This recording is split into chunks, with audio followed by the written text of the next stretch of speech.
So I have been living under a goddamn rock these past few weeks and suddenly started hearing all this noise about the SpaceX IPO. I just had to go check it out. Well, guess I am too late as always, but that did not stop me from doing some research. And no, I am not going to waste your time or mine talking about SpaceX's IPO, because there are probably thousands of videos on it already, and I honestly do not really care. No offense, Elon. My only goal was to understand an IPO and if it even makes sense. So an IPO stands for Initial Public Offering. It happens when my company is bored sitting on private capital and would like to have some taste of some real-world capital. But why? Because going public lets them raise billions without owing anything to anybody and tells the VCs who already invested in them to go take their profits and get out. All this sounds very good to people like you and me, so we get very interested. The company goes up to an investment bank and says, "Yo, can you hook me up?" And the investment bank says, "On it, no cap." Now, this investment bank does something called underwriting the stock, which basically means they decide how many shares get sold, at what price, and most importantly, who gets them, which would make people like you and me interested, but sad because we might never actually get them. But more on that later. So the investment bank takes all the company's top officials with them into these meetings called roadshows, which honestly sounds like something straight out of the 1930s, where they sit down with big investment firms, pension funds, and institutional investors to show them, the usual stuff: pie charts, bar graphs, cash flows. Then so-called interested investors in the company's shares will submit something called indication of interest, that states the number of shares they want to buy. This will help the investment bank test the demand and set the IPO price the night before it is set to be traded in a public stock exchange.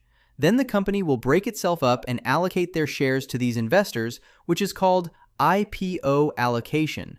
For big companies like SpaceX, these IPOs are almost always oversubscribed, and that makes the IPO price shoot up way above where it's supposed to be, because people like you and me and many others would think this is their fastest way to become a millionaire, only to find out that they didn't get anything allocated while they already started manifesting their life in Dubai. This is obviously very sad again for people like you and me, but not so sad for other big investors because they are getting their hands on a stock before it is released in the market.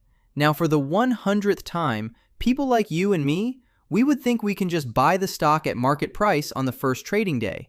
But since the IPO is already oversubscribed, there are thousands of people like us all rushing to buy at the same time, which shoots the price up even further.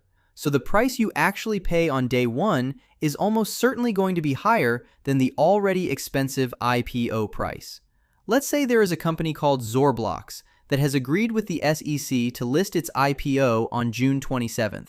They conducted roadshows and all sorts of meetings, and based on the demand they saw, set the IPO price at $135 per share. On June 27th, the stock opens at $200 because everyone and their mother wants a piece of this overhyped IPO. So the institutions who got in at $135 are now sitting on a $65 profit per share, straight off the bat, on the very first trading day. Now, if I was the CEO of Zorblox and I saw all my institutional investor friends showing interest in buying my shares, and on top of that seeing the insane demand from the public, I would simply say, we need as much capital as possible, so I'm going to set my price according to the demand, is what I would do in an ideal world. Now, if I look at the demand of the right side of me and see my hungry investor friends on the left side of me, I would simply just, understate the IPO price. That's because I know that there is huge demand outside, and I can help my investor friends become millionaires on trading day, so I'm not saying I would do this. I'm just saying what could, might, or can happen. That's it. So all this made me think that IPOs don't really make any sense. But that's just me, because it does seem to make sense for big companies to announce their IPOs, because it's bringing them enormous profits and benefits. And again, for people like you and me, this whole process wouldn't even give us a bite because we simply don't have the capital to be a part of it. Basically, an IPO makes sense, just not for me and you. And yeah, that's it. I make complex financial concepts super simple, so I would really like you to subscribe. I really want to get 1,000 subscribers, and you are the only one who can help me get there.